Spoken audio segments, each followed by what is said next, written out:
Most of us think we're just tired from a long week at work. But what if I told you that feeling is actually you getting dangerously close to burnout? In this explainer, we're going to uncover the hidden signs you're probably ignoring and, more importantly, what to do about them before it's too late. So, let me ask you this. What if that feeling, the one you brush off as just being tired from work, is actually the very first stage of clinical burnout? We're not just talking about a stressful day here. This is something much, much deeper. And that's the scary part, right? So many of us are walking around in this danger zone, pushing through what feels like normal stress, but we have no idea that we're on a path that could seriously mess with our health, our career, and just our overall happiness. Okay, so to really get a handle on this, we've got to separate burnout from just, everyday stress. Let's get a really clear picture of what burnout actually is and what it feels like.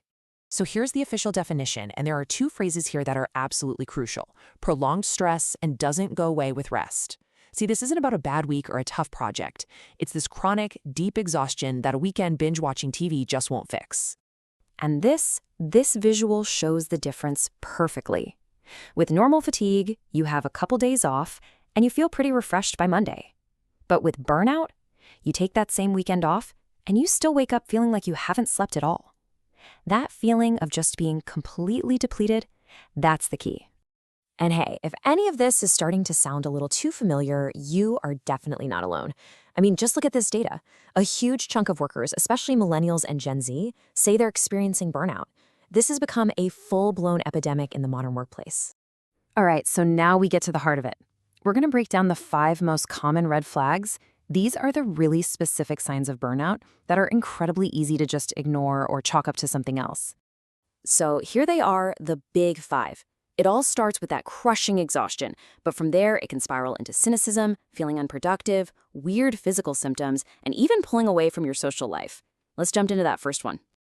Okay, sign number 1, the unrelenting exhaustion. And listen, this is not the kind of tired that a big cup of coffee can fix.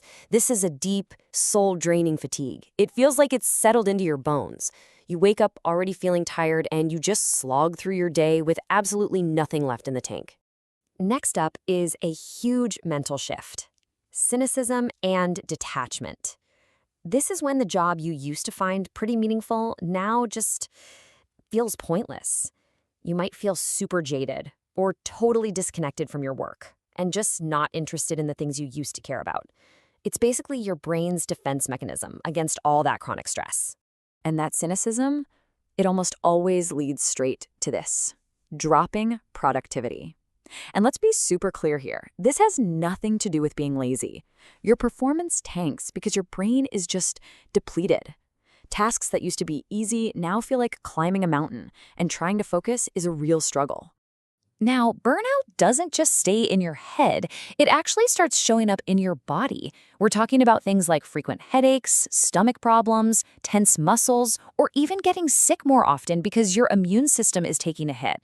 Your body is basically waving a massive red flag.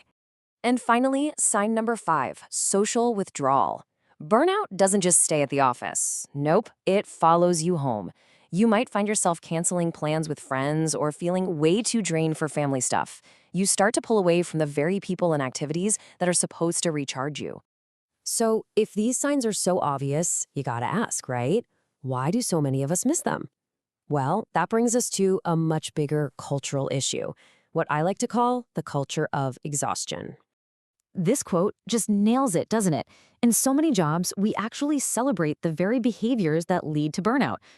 Staying late is a badge of honor. Skipping lunch to hit a deadline is seen as dedication. We brag about how little sleep we got.